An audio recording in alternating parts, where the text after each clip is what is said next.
नमस्कार, मैं हूं आपके साथ मीनाक्षी रजत और आप देख रहे हैं नापाक। नापाक पाकिस्तान एक ऐसा मुल्क जहां आज हर मोर्चे पर संकट दस्तक दे रहा है। महंगाई की मार से बेहाल जनता, लड़खड़ाती अर्थव्यवस्था, राजनीतिक घमासान। आलम यह है कि जो पाकिस्तान कल तक दूसरों के घर के चिराग बुझाने की साजिशें रचता था, आज उसका खुद का वजूद ताश के पत्तों की तरह ढहता जा रहा है। बलूचिस्तान अब कोई ये सूबा नहीं बल्कि इस्लामाबाद के ताबूत की पहली कील ठोकने वाला वॉर जोन बन चुका है। खैबर पख्तूनख्वा में विद्रोह की आग भड़क चुकी है तो पीओके की सड़कों पर इस्लामाबाद के हुक्मरानों की धज्जियां उड़ाई जा रही है। शहबाज और मुनीर की तानाशाही के खिलाफ बगावत का ऐसा परचम लहराया है कि पाकिस्तान के टुकड़े होना अब तय है। वहीं नापाक में हम आपको बताएंगे कि कैसे पाकिस्तान की आवाम दाने दाने को तरस रही थी। वहां अब जिंदा रहना तो दूर, मरना भी गरीबों की औकात से बाहर जा चुका है। पाकिस्तान में महंगाई ने ऐसी तबाही मचाई है कि अपनों को दफनाने के लिए गरीब परिवारों को भीख मांगनी पड़ रही है और कर्ज के दलदल में डूबना भी पड़ रहा है। पाकिस्तान की सड़कों पर अब सिर्फ बसें नहीं बल्कि बर्बादी दौड़ रही है। पाकिस्तान का ट्रांसपोर्ट सेक्टर अब मुनाफे का नहीं बल्कि घाटे का सौदा बन चुका है।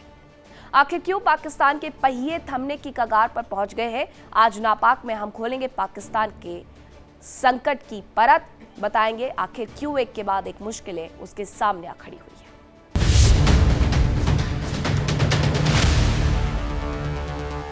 नापाक नियत वाले पाकिस्तान के घर में एक साथ कई आग सुलग रही है।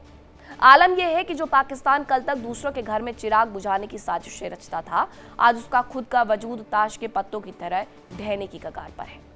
एक तरफ बलूचिस्तान युद्ध क्षेत्र बन चुका है, खैबर पख्तूनख्वा में विद्रोह की ज्वाला भड़क रही है, तो दूसरी तरफ पाकिस्तान अधिकृत कश्मीर यानी पीओके में इस्लामाबाद के खिलाफ बगावत का परचम लहरा चुका है। हालात इतने ज्यादा बिगड़ चुके हैं कि आने वाले दिनों में नया मुल्क पंजाबिस्तान नजर आए तो कोई हैरानी नहीं होनी चाहिए।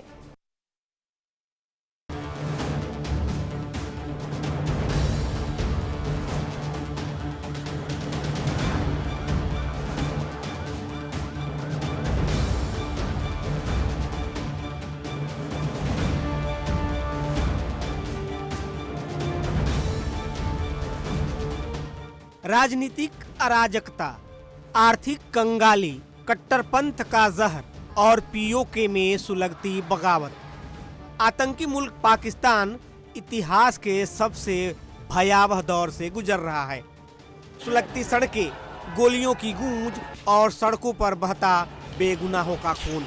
ये तस्वीर है पाकिस्तान अधिकृत कश्मीर की, जहां शहबाज शरीफ सरकार और army chief general Asim Munir के जुल्म के खिलाफ जनाक्रोश अपने चरम पर है। रोटी, बिजली और अपने बुनियादी अधिकारों की मांग को लेकर सड़कों पर उतरी निहत्थी आवाम पर पाकिस्तानी फौज ने सीधा डेथ वारंट जारी कर दिया। पिछले 48 घंटों में सेना की अंधाधुंध गोलीबारी में 31 मासूमों की जान चली गई। अब तक पाकिस्तान एक वक्त में एक संकट झेलता था, लेकिन आज उसकी तमाम फॉल्ट लाइंस एक साथ फट चुकी हैं। बलूचिस्तान में मुनीर सेना के खिलाफ युद्ध छिड़ा है।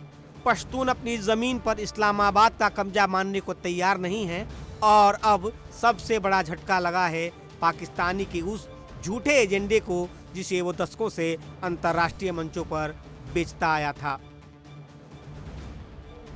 पीओके यानी पाकिस्तान अधिकृत कश्मीर की सड़कों पर उतरा ये जन सैलाब जनरल असीम मुनीर और शहबाज शरीफ की रातों की नींद हराम कर चुका है। सालों तक जिस मीरपुरी डायस्पोरा के दम पर पाकिस्तान दुनिया भर में कश्मीर का रोना रोता था, आज वही कश्मीर उसके खिलाफ बगावत कर रहा है। पाकिस्तान का दोहरा चेहरा इस कदर बेनकाब हुआ है कि बगावत की आग अब सिर्फ पीओके तक सीमित नहीं है, बल्कि ब्रिटेन के बर्मिंघम और ब्रैडफोर्ड की सड़कों तक जा पहुंची है, जहां कश्मीरी समुदाय ने पाकिस्तानी हुकूमत के खिलाफ जूते रखकर अपना गुस्सा जाहिर किया है। लेकिन ये समझने वाली बात है कि पीओके में सुलगती ये आग कोई वैचारिक बदलाव या रातों रात जागा भारत प्रेम नहीं है। ये गुस्सा है उस औपनिवेशिक मानसिकता के खिलाफ जिसने दशकों से उन्हें दूसरे दर्जे का नागरिक बनाकर रखा। और इधर के हालात आप सबको पता है पाकिस्तान के, हर दूसरा बंदा परेशान है, कारोबार है नहीं, महंगाई देखो आप इतनी करी हुई है। बोला बैठ के हल नहीं करेंगे तो नहीं हो सकते। ये इंडिया पाकिस्तान की जंग चलती रहेगी, ये हमेशा चलती रहेगी। हमारी नस्लें देखेंगी आने वाली। हम अपना कमा रहे हैं, अपना खा रहे हैं, कोई किसी को नहीं दे रहा। हुक्मरानों के हाल देख लो, महंगाई कितनी है, अवाम दलीलो ख्वार है। भाई यही बोल सकते हैं। लेकिन ओवरऑल हालात बेहतर होते हुए क्यों नहीं देख रहे आप? ओवरऑल हालात क्यों नहीं बेहतर हो रहे? भाई मैचिया देखो, सब कुछ तो इन्होंने भेज दिया है, बचाया क्या है? पीआई इन्होंने भेज दिया, बैंक इन्होंने भेज दी, बचा क्या है? ये रेलें भी अभी बेच रहे हैं। सब कुछ बेचेंगे ये देखो सामने देखो, खोद के डाला 1 महीना हो गया। ये रोड के हालात अगर आप देखें तो ये मेन रोड है, उसके हालात आप देखें तो ये कितने टाइम से ये खुदाई हुई है? महीना होने वाला है भाई, ये नहीं 1 महीने से ये खुदाई हुई है रोड की। और हालात आप देखें, ये मेन रोड है, ये मेन रोड है, यहाँ से हजारों गाड़ियाँ आती जाती हैं। रोजाना लाइट जाती है 9 बजे। अभी ये ट्रिप हो जाता है, लोड बड़े ट्रिप हो जाए, सारी रात लाइट के सारे बैठे हुए गर्मी में। वो अपनी मर्जी से आते हैं, बिल देते जाओ बस। लाइट है नहीं, 20,000 बिल आ जाता है। इनसे कोई पूछने वाला है? कोई नहीं है। हक नहीं दोगे ना, आपको हक नहीं मिलेगा, आप भी सड़क पे निकल आओगे। आपके बच्चे भूख से मर रहे होंगे ना, आप असला लेके निकल आओगे बाहर, छीनोगे लोगों से। पीओके के लोगों का सीधा आरोप है कि पाकिस्तान की पूरी व्यवस्था सिर्फ और सिर्फ पंजाब सूबे के इर्द गिर्द घूमती है। देश के सारे संसाधन पंजाब हड़प जाता है और बलूचों, पश्तूनों और कश्मीरी जनता के हिस्से में सिर्फ और सिर्फ अनदेखी आती है। कंगाल पाकिस्तान में जब अर्थव्यवस्था चरमराई, बिजली के दाम आसमान पर पहुंचे और सब्सिडी का खात्मा हुआ, तो बचे खुचे सब्र का बांध भी टूट गया। आप क्या समझते, करोड़ों लोग मर जाए? मरना चाहिए, बहुत ज्यादा। क्या बात कर रहे हो भाई? सही बता रहा हूँ, आवाम बहुत ज्यादा हुई, कम होना चाहिए। करोड़ों लोग मर जाए, एटम बम चल जाए? मरना चाहिए। लोग देख रहे हैं आपको, बोलेंगे फिर आपको लोग क्या बोल रहे हो आप? मुझे एक बात बता, वैसे भी तो मर ही रहे ना। आप करोड़ों लोगों के मरने की बात कर रहे हैं। मेरे भाई मुझे एक बता, रोज के मरने से एक दफा मर जाए वो ज्यादा बेहतर नहीं है? कभी पेट्रोल महंगा, कभी गैस महंगा, कभी गैस नहीं है, कभी कुछ नहीं है। ये भी तो रोज मर रहा है ना इंसान, तो एक दफा ही मरेगा ना। रोज रोज के मरने से एक दफा का मरना अच्छा होता है कि नहीं? लेकिन हालात बेहतर करना चाहिए ना कि पब्लिक को मार देना नहीं चाहिए? होंगे, नहीं होंगे। नहीं होंगे। यहाँ के हालात ऐसे ही रहेंगे। यहाँ हुक्मरान चोर, यहाँ अवाम चोर, कैसे सही होगा? अगर हुक्मरान चोर है तो अवाम भी चोर है। अवाम भी तैयार नहीं है टैक्स देने के लिए। हर चीज़ में चोरी है यहाँ। बिजली है तो चोरी है, गैस है तो चोरी है। कहाँ कहाँ तक आप किस किस को सुधारोगे भाई? यहाँ तो कोई बंदा ऐसा है रोज डेली 100-200 आदमी मारे। 4 सूबे हैं, चारों में 1000 आदमी मारे रोज डेली के। जिसको देख ले कि चोरी साबित हो गई, मार दे उसको, चाहे मैं शामिल की ना हो। लटकाए ऊपर, लोगों को इबरत का निशान बनाए। आप ये ऑटोमेटिक सीधे हो जाएंगे। अंकल ये तो आप बहुत ज्यादा एक्सट्रीम लेवल की बात कर रहे हैं। नहीं हो सकता ना, यहाँ पे सब चोर हैं। आप मारना के मसले का हल आपको नजर आता है? हाँ ना, मजाक से अलावा। जो बंदा अगर मर्डर करे उसे मारना चाहिए, अगर कोई नाजायज हक कत्ल करे। उसके अलावा छोटी मोटी गलतियों पे बंदा मार देना, ये कहाँ का इंसाफ है? छोटी मोटी गलती, बिजली तोड़ी पे आप कह रहे हैं बंदा मार दो, मारो। क्यों चोरी कर रहा हूँ? मजबूर है ना। बहुत बुरे हालात हैं। बस अल्लाह ताला से दुआ करनी चाहिए कि अल्लाह ताला बेहतर करे उस हालात को, क्यों वो बेचारे वो अपने हक के लिए खड़े हैं वो लोग, मगर अब उनके हुकूक उनको मिलने चाहिए, जो बात है। और हकीकत बात है, उनके हुकूक उनको मिल नहीं पा रहा है। जिस तरीके से वो बेचारे परेशान हैं, अब जो उनको वो चाह रहे हैं कि अपनी गवर्नमेंट बननी चाहिए, उनकी अवामी गवर्नमेंट आनी चाहिए वहाँ, मगर वो गवर्नमेंट आ नहीं पा रही। लाजमी सी बात है, वो लोग भी रोडों में निकले हैं। यहाँ आटा तो बहुत ज़्यादा, यहाँ हम लोग 160 या 70 रुपये किलो आटा भी बहुत मुश्किल से परचेज कर पाते हैं।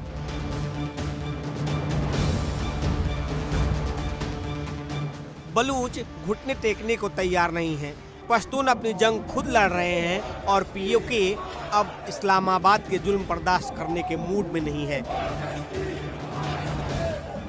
ऐसे में अगर पाकिस्तान 4 टुकड़ों में टूट जाए और इस्लामाबाद के पास सिर्फ पंजाबिस्तान ही बच जाए, तो इसमें किसी को कोई हैरानी नहीं होनी चाहिए। अपनी ही खोदी खाई में गिरा पाकिस्तान आज अपनी ही नापाक कारगुजारियों का हिसाब चुका रहा है। बंदूक के दम पर हुकूमत चलाने वाले जनरल मुनीर इस चौतरफा बगावत को दबा पाते हैं या फिर दक्षिण एशिया का नक्शा बहुत जल्द बदलने वाला है। जेएसी के नेताओं ने आसिम मुनीर की सेना के खिलाफ आखिरी सांस तक लड़ने का ऐलान कर दिया है। इस्लामाबाद से लेकर रावलपिंडी तक बेचैनी बढ़ गई है, क्योंकि जिस पीओके को पाकिस्तान अपनी ताकत बताता था वही अब उसके खिलाफ सबसे बड़ा मोर्चा खुल गया है। Bureau report, India daily 24/7।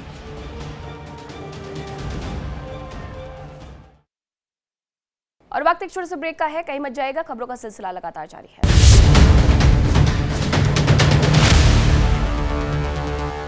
आज कंगाल मुल्क पाकिस्तान एक ऐसे चौराहे पर खड़ा है जहां महंगाई, तंगी और कंगाली ने आम जनता का जीना मुहाल कर दिया है।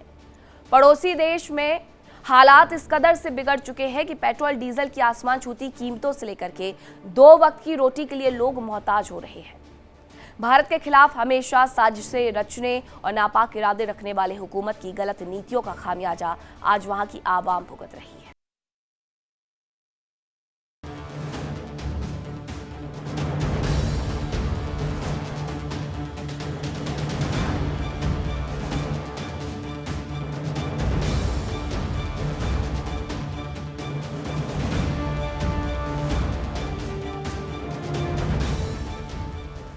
मिडिल ईस्ट में जंग का धुआं उठा और उसकी आग पाकिस्तान की जेब तक पहुंच गई है। तेल बाजार में उथल पुथल का बहाना बनाकर शहबाज सरकार ने एक बार फिर पेट्रोल और डीजल महंगा कर दिया है। बीते हफ्ते महंगाई का झटका दिया। अब दोबारा कीमतें बढ़ाकर आम पाकिस्तानी की कमर और तोड़ दी गई। पेट्रोल महंगा, डीजल महंगा, यानी हर सफर महंगा। पाकिस्तान की अर्थव्यवस्था अब आईसीयू में पहुंच चुकी है। एक तरफ पेट्रोल डीजल की कीमतें आसमान छू रही हैं, दूसरी तरफ आटा, चीनी और दाल जैसी रोजमर्रा की चीजें आम आदमी की पहुंच से बाहर होती जा रही हैं। तो पूरे वर्ल्ड के हालात ख़राब है, सही ना। अगर हमारी मुस्लिम कंट्रीज़ के अंदर अगर आप कहो तो हाँ, कश्मीर के हालात मेरे भाई बहुत बुरे हैं, बहुत बुरे हालात हैं। और हम यहाँ पे उनका साथ इसीलिए नहीं दे पा रहे मेरे भाई, क्योंकि पाकिस्तान में रहने वाला भी बंदा, हर बंदा मजबूर है, सही ना। पैसे वाले की तो मैं बात नहीं कर रहा हूँ। अब जो बेचारा मिडिल क्लास या गरीब बंदा है वो अपनी ज़रूरियात को पूरी करेगा, अपने खर्चों को पूरा करेगा या फिर दूसरों की हेल्प करेगा। हालात जो है ना मेरे भाई, हालात तो ये है कि देखो जो चल रहे हैं अभी, जिस टाइम पे जो हालात चल रहे हैं वो तो अभी ऐसे कड़क हालात चल रहे हैं कि मेरे भाई इसमें कोई भी बेचारा, खास तौर पे देखो गरीब, अब समझ लो गरीब ही रहा है, मिडिल क्लास अब है ही नहीं। अब या तो अमीर है या तो गरीब है, मिडिल क्लास तबका रहा ही नहीं। और मिडिल क्लास है भी तो वो ज़हनी परेशानी का शिकार है, मेंटल हेल्थ उसकी ख़राब हो गई। बिल्कुल ऐसा ही है, क्योंकि लाइफ स्टाइल जब इंसान का नीचे आता है ना, वो एक अलग ही इंसान को परेशान करता है वो चीज़। अगर पहले से इंसान अगर हालात ठीक नहीं होते तो वो तो चलो मैनेज कर ही लेते हैं, लेकिन जिसके हालात यहाँ से जो बंदा यहाँ आता है ना, उसका तो जीना मुश्किल हो जाता है। देखो जो पैसे वाला बंदा है वो भी आज के दौर में सुकून से नहीं है, जिसके पास पैसा नहीं है वो भी बेचारा सुकून में नहीं है, जिसके पास पैसा है उसके पास सुकून नहीं है दिमागी तौर पे। महंगाई, बेरोजगारी, बिजली संकट और विदेशी कर्ज के बोझ ने पाकिस्तान की कमर तोड़ दी है। कभी दुनिया के सामने खुद को ताकतवर बताने वाला पाकिस्तान आज अपने ही लोगों को 2 वक्त की रोटी देने में जूझ रहा है। ये तस्वीर उस मुल्क की है जो कभी भारत को धमकाने के सपने देखता था, लेकिन आज अपने ही नागरिकों को पेट्रोल और रोटी नहीं दे पा रहा है। अब आपको बदहाल पाकिस्तान का नया दर्द दिखाते हैं। जिस ट्रांसपोर्ट सेक्टर को अर्थव्यवस्था की धड़कन माना जाता है, आज वही धड़कन पाकिस्तान में थमने की कगार पर है। पाकिस्तान के ट्रांसपोर्टर्स का बुरा हाल है, जिन मालिकों ने अपनी ज़िंदगी भर की कमाई लगाकर 5-5 करोड़ रुपए की चमचमाती बसें खरीदी थीं, आज उन्हें समझ नहीं आ रहा है कि गाड़ी सड़क पर उतारें या गैराज में खड़ी कर दें।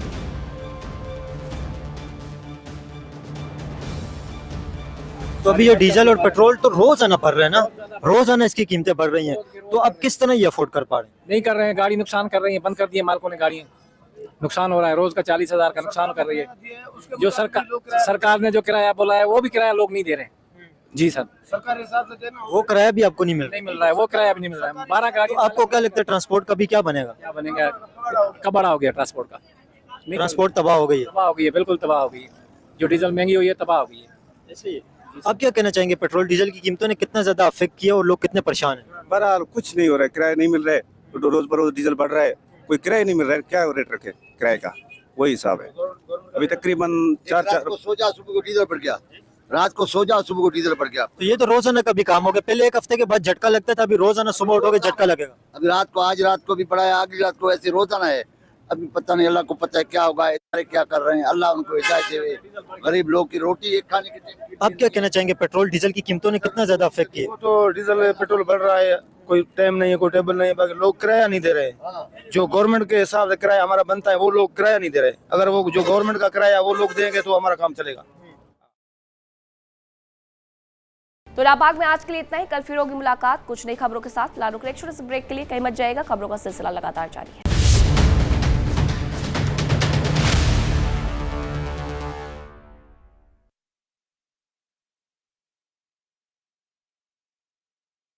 देखिए इंडिया डेली 24/7 अब आपकी स्मार्ट टीवी पर। इंडिया डेली मौजूद है सभी डिजिटल प्लेटफॉर्म पर लाइव और लगातार। इंडिया डेली 24/7 हर दिन राष्ट्र को समर्पित।